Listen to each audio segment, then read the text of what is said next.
परिवार, कोसीकला, जिला मथुरा। एक बार यजमान परिवार के लिए जोरदार ताली बजाकर स्वागत है, जिन्होंने इस पवित्र शिव महापुराण की कथा को आयोजित कर आपको और हमको कृतार्थ किया।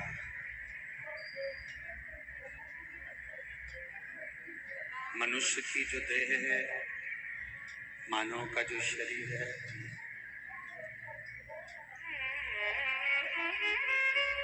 बड़ी मुश्किल से तो प्राप्त होती है।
भगवान शिव के मंदिर तक जाकर एक लोटा जल चढ़ाते हैं।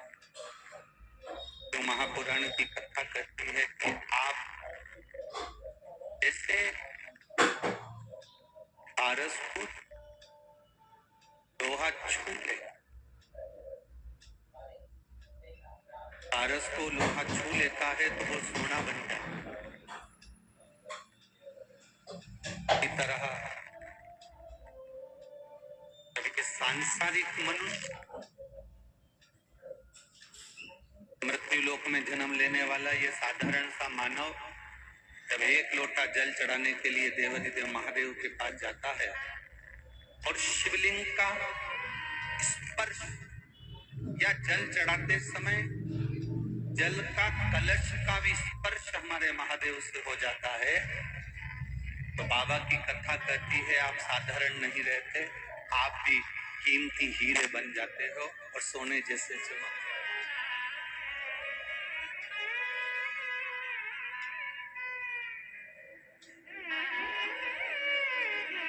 शिव मंदिर में जाना भगवान शंकर की शरणागति को प्राप्त करना।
होसी कला, जिला मथुरा।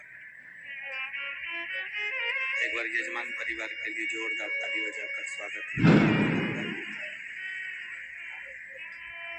जिन्होंने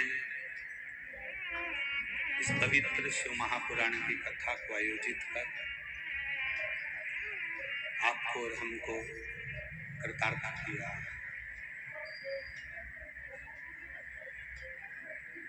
मनुष्य की जो देह है, मानव का जो शरीर है,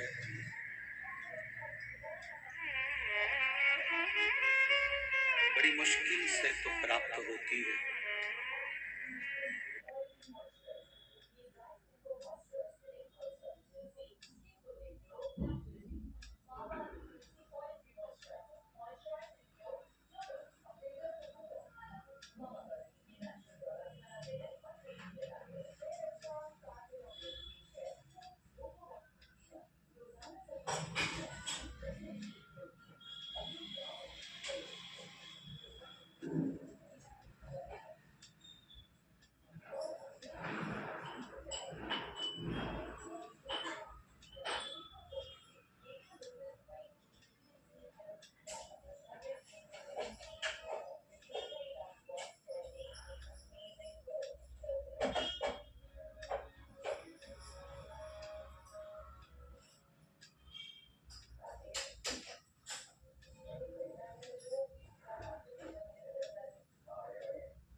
भगवान शिव के मंदिर तक जाकर एक लोटा जल चढ़ाते हैं। तो महापुराण की कथा कहती है कि आप जैसे पारस को लोहा छू ले, पारस को लोहा छू लेता है तो वो सोना बन जाता है। इस तरह सांसारिक मनुष्य मृत्यु लोक में जन्म लेने वाला ये साधारण सा मानव जब एक लोटा जल चढ़ाने के लिए देवाधिदेव महादेव के पास जाता है और शिवलिंग का स्पर्श या जल चढ़ाते समय जल का कलश का भी स्पर्श हमारे महादेव से हो जाता है, तो बाबा की कथा कहती है आप साधारण नहीं रहते, आप भी कीमती हीरे बन जाते हो और सोने जैसे चमकते।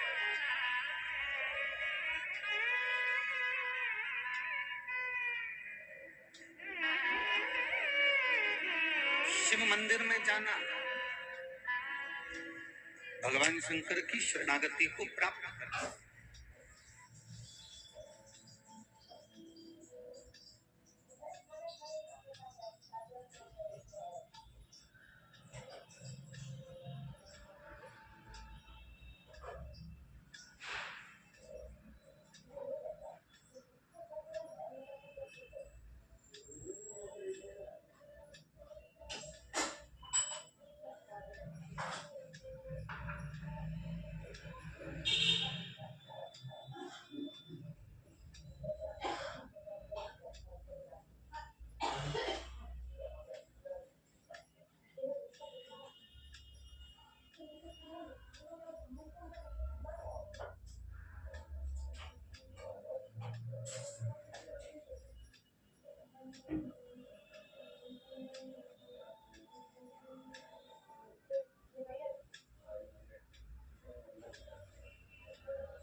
पहुंचना, भगवान शंकर की मंदिर पर जाना या कथा तक पहुंचना, भगवान शंकर की भक्ति करना,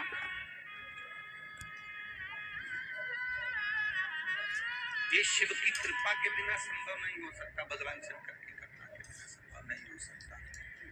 जब तक भगवान शिव कृपा ना करे, भगवान शंकर की करुणा ना हो, भगवान शंकर की करुणा ना हो, भगवान शिव की कृपा ना हो, तब तक ये संभव है।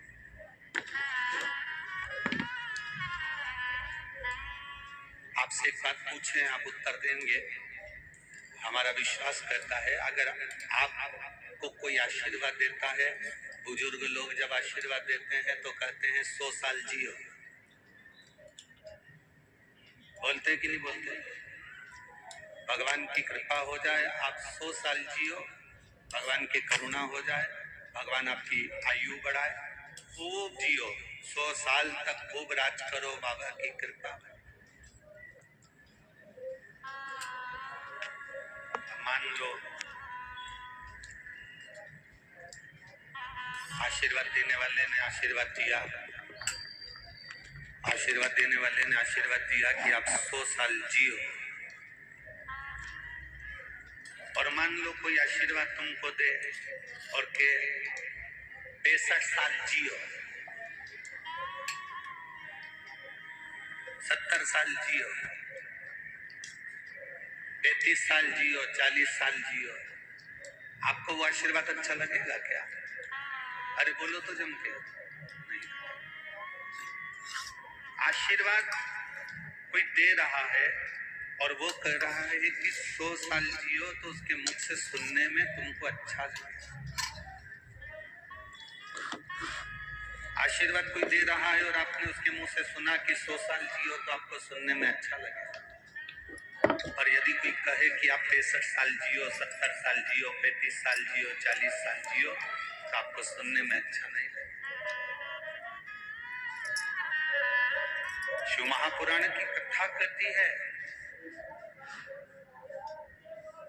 आधा अधूरा सुनना अपने को अच्छा नहीं लगता, उसी तरह शिव महापुराण की कथा कहती है कि जब भी भोलेनाथ के पास में जाना, शिव महापुराण की कथा में जाना, या शंकर जी के शिवालय में, देवालय में 1 लोटा जल समर्पित करने के लिए जाना, शिव महापुराण की कथा कहती है कभी अधूरे मत जाना।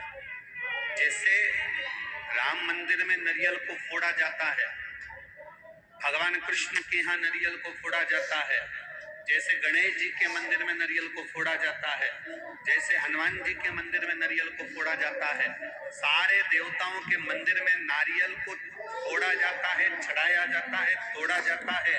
केवल एक शंकर जी का मंदिर ऐसा होता है जहाँ नारियल को फोड़ा नहीं जाता, पूरा की पूरा देवाधिदेव महादेव को दिया जाता।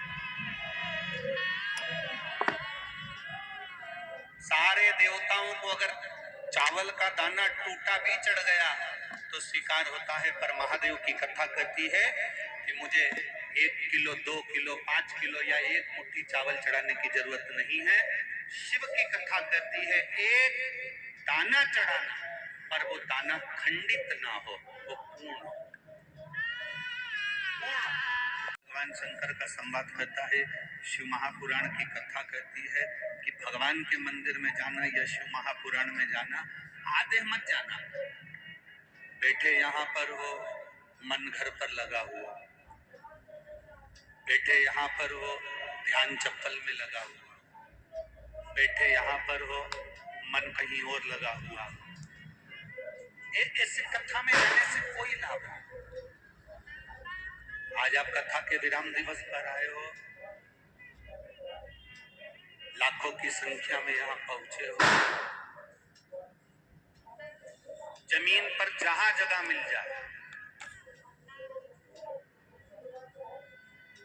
जहां तुम्हें जगह मिल जाए, ब्रज की रज में, भूमि पर, वहां आराम से बैठना। आज विराम दिवस की जब कथा हो, कथा का जब 12 ज्योतिर्लिंग का संवाद पूरा हो जाए, कथा की आरती हो जाए, तब अपने इस पल्लू को उस भूमि पर नमन कर कर देवाधिदेव महादेव से कहकर जाना, बाबा पहली बार मैं इस कथा पंडाल में बैठकर कथा सुन रही हूँ, तो ऐसी कृपा करना कि मेरी झोली खुशियों से भरना, मैं फिर कथा के पंडाल में पहुंचूं। ऐसे उससे विनय करना,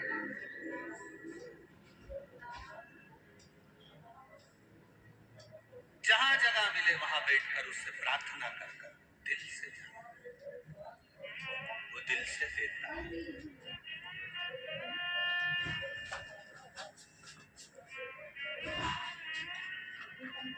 देने में कमी नहीं रखता, उसको पूर्ण समर्पण चाहिए, अधूरा समर्पण मेरे बाबा को नहीं चाहिए।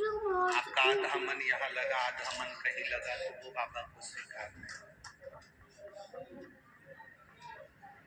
कि तेरी कृपा बिना न हिले, बाबा को पूर्ण समर्पण आपका, आपकी पूर्ण भक्ति, पूर्ण विश्वास, पूर्ण दृढ़ता, पूर्ण भरोसा मेरे महादेव को चाहिए। आधा भरोसा नहीं, आधी दृढ़ता नहीं, आधा विश्वास।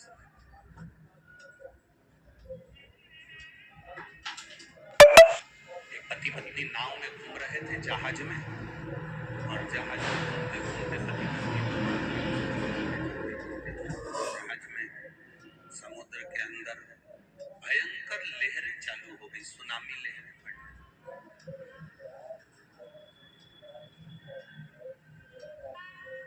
सुनामी लहरें पड़ रही थी।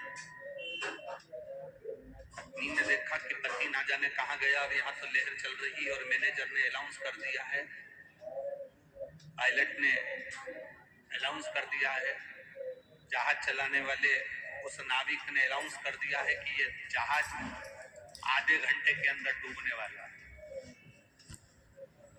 जिसको बचना हो वो बचे। लोग जहाज में जो ट्यूब पड़े थे उन ट्यूब को फेंक फेंक कर जाने लगे, छोटी छोटी नौकाएं पकड़ कर जाने लगे, जो तैरना जानता था वो कूद कर जाने लगे। मैनेजर बार बार अनाउंस कर रहा है कि ये जहाज डूबने वाला है। पत्नी अपने पति को ढूंढती ढूंढती पहुंची, तो ऊपर जहाज पर जाकर देखा तो पति खड़ा था, सुनामी लहरों का आनंद ले रहा था, सुनामी लहरों का सुख ले रहा है। पत्नी ने अपने पति से कहा, सुनो, जहाज चलाने वाले उस मैनेजर ने कह दिया है, पायलट ने कह दिया है कि ये जहाज डूबने वाला है। सब अपने अपने बीवी बच्चों को बचा रहे हैं, सब अपने अपने परिवार को बचा रहे हैं, चलो आप भी हमें बचाइए, चलो आप भी हमें बचाओ। पति लहरों का आनंद ले रहा था, उसने अपनी पत्नी की बात का स्मरण नहीं करा, उसने अपनी पत्नी की बात को नहीं सुना, वो तो बस केवल सुनामी लहरों का सुख ले रहा है, सुनामी लहरों का आनंद ले रहा है।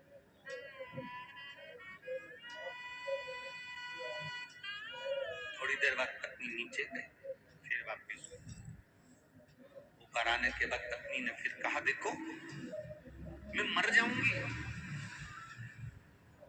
सब अपने अपने पत्नी और बच्चों को बचा रहे हैं, आप मुझे बचाओ, मैं मर जाऊंगी। मुझे लगता है कि तुम मुझे मरा हुआ देखना चाहते हो, इसलिए बचाना नहीं चाहते। तुम मुझे मरा हुआ देखना चाहते हो, इसलिए मुझे बचाना नहीं चाह रहे। मैं जान गई हूं आपकी राय, मैं आपको समझ गई हूं अच्छे से, आप मुझे मरा हुआ देखना चाहते हो। इतने में पति को क्रोध आया, पति ने जेब में से बंदूक निकाली, पत्नी के सिर पर रख दी। मरो मरो करती है, मैं तुझे भी मार डालता हूं। बंदूक निकालकर पति ने अपनी पत्नी के सिर पर रखा और कहता, अभी तुझे मार डालता हूं। पत्नी हंसने लगी, पत्नी मुस्कुराने लगी। पति हंसी ठाका लगाकर, पति ने पूछा क्या हुआ? पत्नी कहती है, मैं जानती हूं कि तुम मेरे पति हो, तुम मुझे मार नहीं सकते, ये मैं अच्छे से जानती हूं। पति ने कहा, तेरे सिर पर बंदूक रखी है, खटका दबने वाला है, और तू कह रही है कि मैं तेरा पति हूं, तुझे मार नहीं सकता। उसी तरह जैसा तेरा मुझ पर भरोसा है, पति कहता है मुझे मेरे भोलेनाथ पर भरोसा है, वो मुझे डूबने नहीं दे सकते। की सालगिरह मनाई जाती होगी परिवार में, पूरा परिवार बहुत बड़ा है, पर गुरुदेव जो आनंद शिव महापुराण की कथा में 7 दिन मिला, वो आनंद जिंदगी भर कभी नहीं मिला। हमने कहा आपके माता पिता का पुण्य है, आपकी धर्म पत्नी का पुण्य है, परिवार का पुण्य है, और हम तो कहेंगे श्री सुभाष चंद्र अग्रवाल जी, आपके भी माता पिता का कोई पुण्य है, दादा परदादा का कोई पुण्य है, जो ये ब्रज की धरा पर दामोदर मास कार्तिक महीने में ये 7 दिवसीय शिव महापुराण की कथा ये लाखों भक्तों के कानों में श्रवण कर। जितना बना, जिस भक्त से जितना बना, उसने उस भक्त ने उसकी उतनी सेवा। कार्यकर्ताओं ने भी दिल से जैसी जैसी सेवा बन सकती थी वैसी। हाईवे के इतने नजदीक इस कथा का होना बहुत कठिन काम है।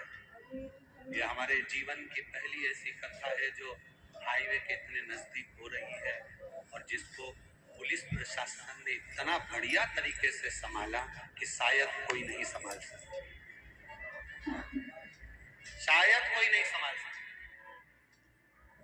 जब लाखों भक्त गाड़ियां लेकर आते हैं और लाखों भक्त जब बाहर निकलते हैं रोड पर, तो कम से कम 9-9, 10-10 घंटे, 11-11 घंटे तक जाम नहीं खुलता, पर 3 घंटा, 2.5 घंटा, 3 घंटा, 3.5 घंटा, 4 घंटे में सब गाड़ियां अपने अपने गंतव्य की ओर जाना प्रारंभ हो जाती है। ये साधुता है यहाँ उत्तर प्रदेश पुलिस की, बहुत बहुत साधु। इसको कहेंगे कि यहाँ की उत्तर प्रदेश पुलिस की जागरूकता है, बहुत साधु। शिव कृपा के आज हमने एक पत्र, जो हम जहाँ अग्रवाल वाटिका में रुके हुए हैं वहां पर किसी ने पत्र कल काउंटर पर दिया होगा, वो पत्र हमने पढ़ा। उस पत्र में लिखा था, उस पत्र में था कि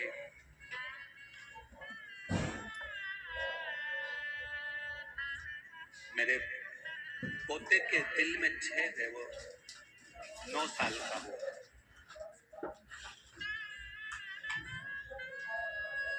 और वो 9 साल का बेटा है, उसके दिल में छेद है। पत्र हम जहाँ रुके हैं अग्रवाल वाटिका में, वहां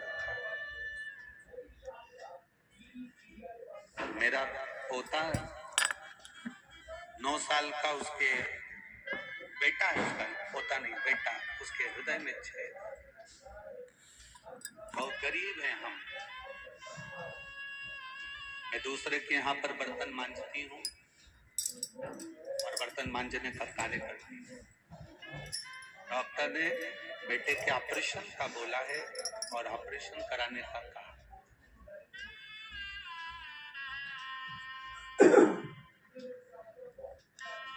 यही कहीं मथुरा के आसपास की है वो। जब बेटे के ऑपरेशन का कहा, लड़का एक ही है, हृदय में छेद है, ऑपरेशन कराऊं तो कैसे कराऊं, धन भी इतना नहीं, और डॉक्टर कहता है कि ऑपरेशन होने पर इसका क्या होगा हम नहीं कर सकते। कई बार छोटा बच्चा है, कोमा में ना जाए या वेंटिलेटर पर ना पड़ा रहे, उतना धन तुम्हारे पास में नहीं है, इतना धन नहीं है, इतना पैसा।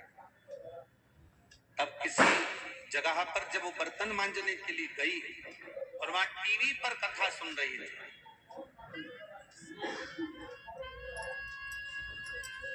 और वो सेठानी के साथ में जमीन पर बैठकर कथा सुनने बैठ गई, और कथा में उसने पीपल के पत्ते का उपाय श्रवण कर लिया। उस दिन उसको उपाय भी मिल गया कि पीपल के पत्ते का अग्रभाग का सेवन, वो उसने सुन लिया। सुख सुंदरी का स्मरण कर कर और उसने अपने बच्चे को कराना प्रारंभ करा।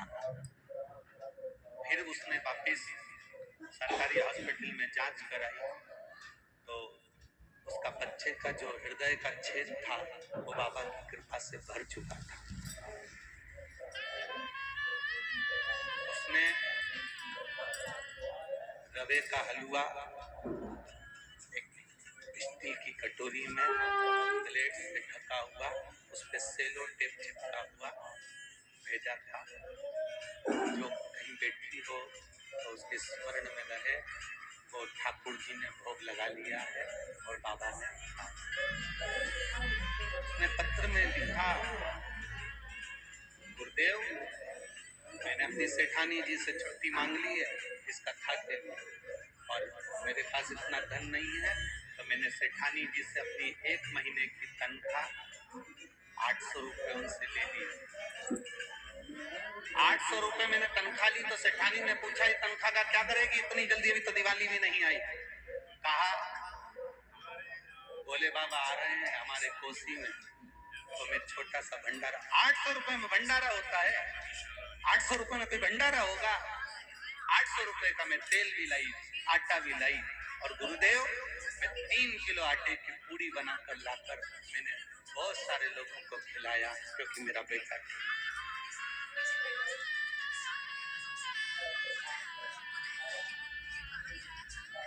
मेरी जीजियों बहुत करोड़पति बन जाओगे, धन तो बहुत हो जाएगा, पर मन कहाँ से? ये जो मन है ना, ये बड़ी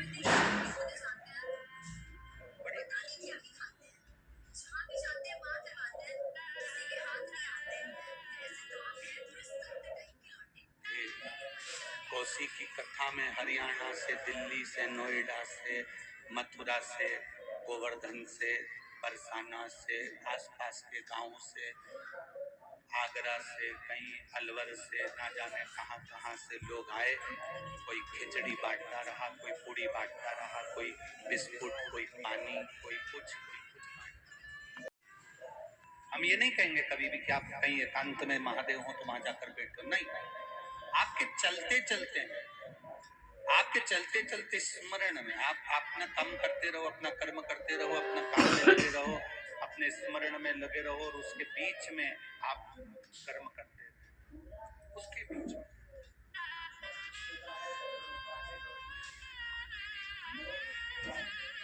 एकांतेश्वर महादेव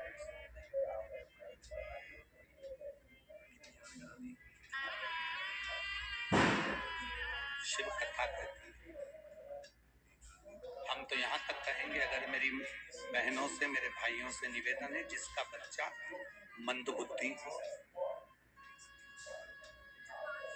माइंड ने काम कम कर रहा हो, बुद्धि से कमजोर हो, चित्तवृत्ति से कमजोर हो, या शरीर से कमजोर हो, जिसका बच्चा बुद्धि से कमजोर हो, कभी अगर मौका मिल जाए तो गाय का जो दूध होता है उस दूध का दही बना,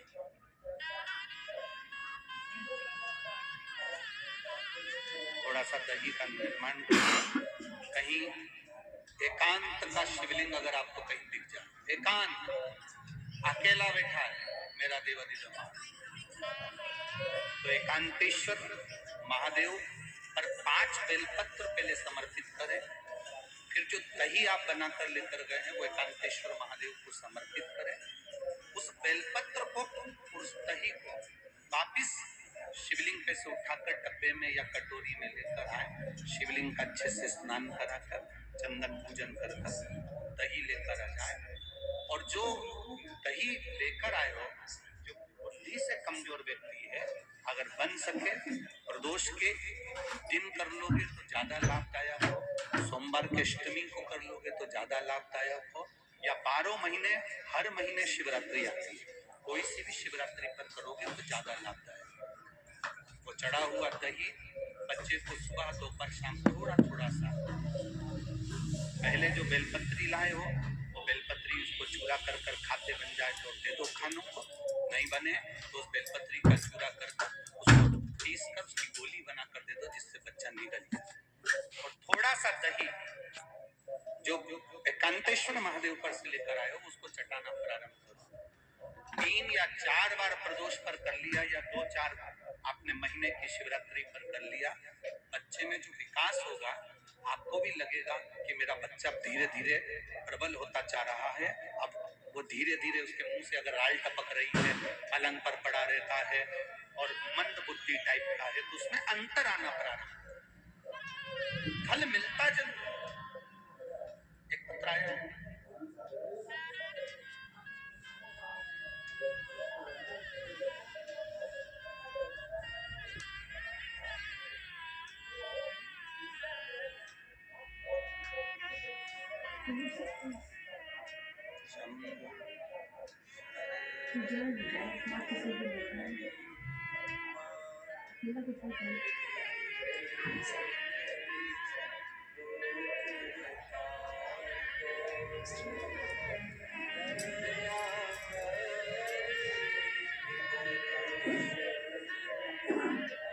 मेरा नाम संगीता है, मैं जिला इटावा जसवंत नगर की रहने वाली, गरीबी में गुजर बसर करती हूँ। कोई कमाने वाला नहीं है, बच्चे बहुत छोटे हैं। बच्चों के जो पिताजी हैं वो शांत हो चुके, अब बच्चों के पिताजी भी नहीं है गुरुदेव, और छोटे छोटे बच्चे हैं, उनका मैं गुजर बसर कर रही हूँ। कहीं बैठी हूँ तो हाथ हिला सकती है। मेरा नाम संगीता है और मैं जिला इटावा जसवंत नगर की रहने वाली हूँ। कहीं बैठी हूँ तो अपना हाथ हिला सकती है, कहीं बैठी हूँ तो हाथ हिला सकती है। अपने बच्चों का गुजारा कर रही हूँ जैसे तैसे, उनके पिताजी भी नहीं। गुरुदेव, शिव जी पे चढ़ी हुई बेलपत्र और शंकर जी के चढ़े हुए जल का मैं क्या वर्णन करूं। पिताजी शांत हो गए, मेरे बच्चादानी में गठान हो गई। बच्चादानी में गठान हुई तो डॉक्टरों को जांच करवाया, गठान के अंदर से कुछ पानी निकाल कर जब जांच पर भेजा तो मुझे कैंसर बता दिया। अब पिता भी नहीं और कैंसर मुझे बता दिया, इतना पैसा भी नहीं कि हम इलाज करवा सकें।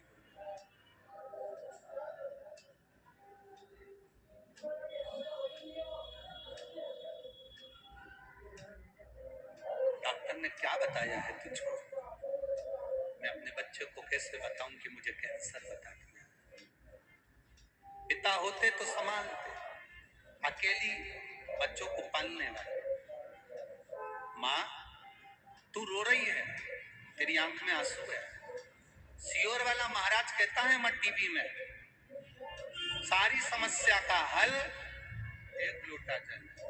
माँ तू मत रो, कल से मैं शंकर जी के मंदिर जाऊंगा, तेरे लिए जल चढ़ाऊंगा, बेलपत्र लाऊंगा, तुझे दूंगा। बस 3-4 दिन हम जब जांच कराते रहे तो मेरे मुंह से खून निकलना प्रारंभ हो गया, नाक में से खून बहना चालू हो गया। कैंसर 4th स्टेज का डॉक्टर कह दिए थे। मुंह से भी खून आ रहा था, नाक से भी खून आ रहा था। मेरे बच्चे मेरा मुंह पोंछ रहे थे। हमने डॉक्टर से कहा, डॉक्टर साहब इतना पैसा तो नहीं है कि हम कैंसर का इलाज करवाएं, पर बाबा चाहेगा तो सब अच्छा करेगा। हम घर आ गए दवाई लेकर। मेरे एक बच्चे ने पशुपति व्रत कर लिया, आटा सेकते हुए हाथ जला लिया, हलवा बनाया, बाबा का हलवा बनाया, पशुपति व्रत करा। एक बच्चा मंदिर जाता, जल लाता, बेलपत्र। मैं बाबा का क्या गुणगान करूं?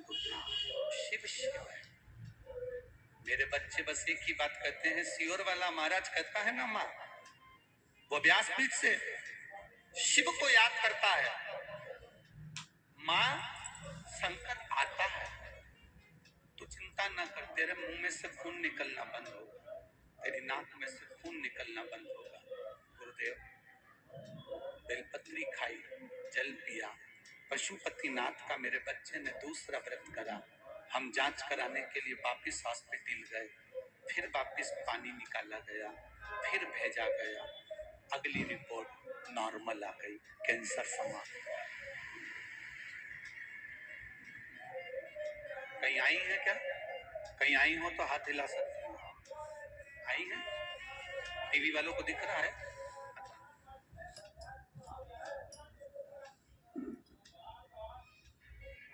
श्री शिवाय नमस्तुभ्यं। बैठो बहन, बैठिए।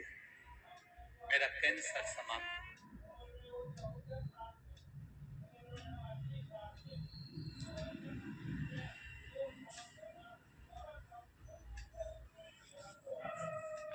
पांडव को आप आज्ञा देंगे मेरी आराधना का, तभी भी मैं उनका साथ। भगवान ने लीला रची। कृष्ण भगवान ने कहा, सुनो भोलेनाथ, आप गोपी का रूप रखकर ब्रजरज में आए हो, आज से आपका नाम गोपेश्वर महादेव। बोल गोपेश्वर महादेव। ब्रजरज की जितनी गोपियां हैं, जितने पुरुष हैं, जितने संत हैं, जितने साधु हैं, महात्मा हैं, अगर संसार में ब्रजरज में आने वाला आपका दर्शन नहीं करेगा तो उससे गोपी का भाव नहीं आएगा, और गोपी का भाव नहीं आएगा तो मेरा भी दर्शन नहीं हो पाएगा। तो आपका दर्शन करके मुझे शिव गोपेश्वर